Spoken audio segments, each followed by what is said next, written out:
Alright guys, so before we get into the really fun Node.js stuff, I want to explain one more concept that seems to confuse a lot of people, and that is the idea of prototyping. Now, you guys are going to come across this a lot in Node.js, so I figured I might as well take a tutorial and explain the pretty much the bare bones basics of what prototyping is. So essentially, what prototyping gives you the ability to do is you can add cool methods or properties to your objects and classes. So say that we're making a game, and the first thing we need in the game is a couple users. So I don't know, what's every user have? We'll say like a name and a life. We'll say that they can like fight each other, whatever. So this name, we'll just set it equal to blank by default. And again, remember that this keyword refers to whatever object is calling it, whatever thing is calling this. So now we can actually have a bunch of different instances of user. Each one can have their own name. So we can have a Bucky, a Wendy, a Tuna McGee, a bunch of different users. So yeah, there you go, simple enough. And we'll just give them each a life to start out of, I don't know, like 100 points or 100 life or whatever. So by default, we thought it was a good idea if users could give each other life. I don't know, maybe they're her or something. So we'll say that this give life equals a new function called give life, and of course you would need a target player. So for example, if my friend Wendy was hurt, I could give her a life, and I don't know, if she had like 10 life, now she would have 11. If she had 17, she would have 18, whatever. So how do we do that? Pretty easy. Target player life plus equal 1. And might as well just print something out. Console log. I'll say like after I give a life to Wendy, I'll say Bucky gave 1 life to Wendy. So of course this name, which would be whatever called this function, which would be in this case Bucky,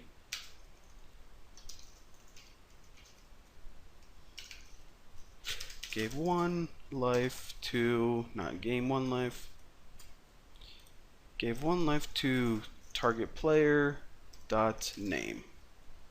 Alright, so whenever I give a life to Wendy, it's going to say Bucky, since I called give life, gave 1 life to the target player, and of course it would increase her life by 1. Nothing that revolutionary right there.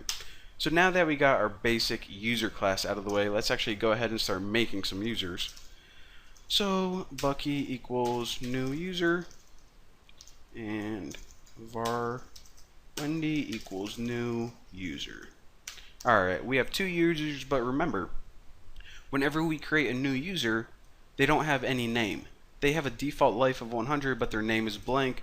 So let's set their name right now, and that is Bucky dot name set equal to Bucky,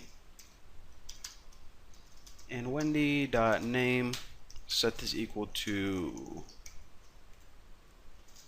Wendy. Alright, so now we have 2 users and they both have names. Let me tighten that up a tidbit and check it out. So we start playing the game or whatever, and I decide right off the bat that I want to give a life to Wendy. Might as well, she's my friend, nothing else to do in this game. So Bucky dot give life to Wendy. Alright, looking pretty cool. And just to verify, you know, just to look at our different lives, right after, what I'm going to do is I'm going to print out our life. So we'll say that like Bucky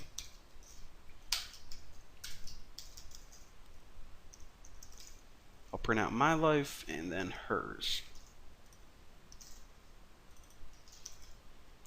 Wendy and Wendy life. Alright, so we start playing and check it out.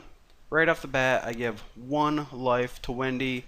My life is still 100, and her life is 101. Easy enough, simple enough to understand. What the heck is a prototype?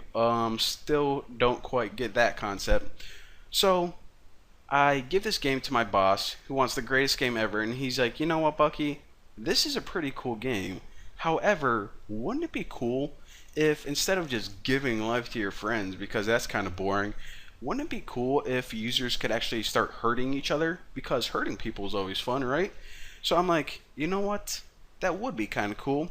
So I'm going to make a new function called uppercut. And whenever you uppercut someone, it takes 3 points away from them. So what you can do through prototypes is this. If you call user prototype right there, you can actually put something called uppercut. Of course, I'm making uppercut up. You can put whatever variable name you want. And you can set this equal to a new uppercut function. So now target player is gonna pretty much work the same. So actually, let me just copy all this. Alright. So instead of giving one to them, let's take away how many. Uppercutting someone, I think, takes away 3 lives of them. And then we'll say gave 1 life to, we'll change that to just uppercutted. Alright. So what we can do is we can pretty much use prototypes to add additional methods or functions onto this user object or this user class. So now every instance of this user class has access to this new cool uppercut function. Don't believe me? Well, check this out. I gave a life to Wendy before. She, for some reason, hates when I give life to her. Maybe she just hates me. I don't know. So she decides to uppercut me. So Wendy dot uppercut Bucky. Alright, that was very cool. Now let's just print out their lives again. So check this out. I'm going to run this bad boy. I gave 1 life to Wendy. She got ticked off for some reason. She uppercutted me. It took 3 points away from me, and she still has the life I gave her. So, you know, she's kind of a little turd nugget, but whatever. So again, that's one concept of prototyping. What we can do is we can add special methods or properties to objects in classes, in other words, our user class. So this was an example of adding a function.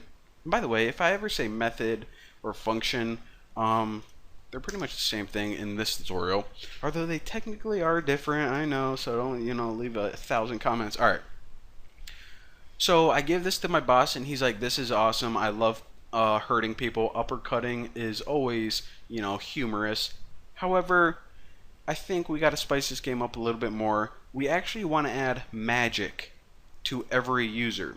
So in addition to adding functions, like I said, you can also take that user class, and through prototyping you can call, if I type, got the hiccups now, great, you can add a new property called magic, and we'll set every user's magic to like 60 by default. So now let me just console.log this out. Bucky.magic. This is going to log out 60 for every user. I just want to demonstrate that. And console log Wendy.magic. So let me add a comment real quick. I'll say can add properties to all objects, and I'll also say you can add functions. Alright, so let me print this out just to show you guys what it works. Alright, so this was before, and now we see whenever we print out Bucky's magic and Wendy's magic, they both have 60. So there you go. That is pretty much what prototyping is. Now the last thing you may be wondering is this. Alright, so I know that with prototyping, what you can do is you can add functions and properties to objects. But why the heck would you do it this way when you can just build everything right inside here? It seems like it would be a much better option. Doesn't really make sense right now. However, in the future, that's what I'm going to explain, because this tutorial is already 10 minutes long and I'm worried about Wendy uppercutting me again. So anyways, for now that you understand the basics of it, thank you guys for watching. Don't forget to subscribe, yada yada, tomato tomato. See you next time.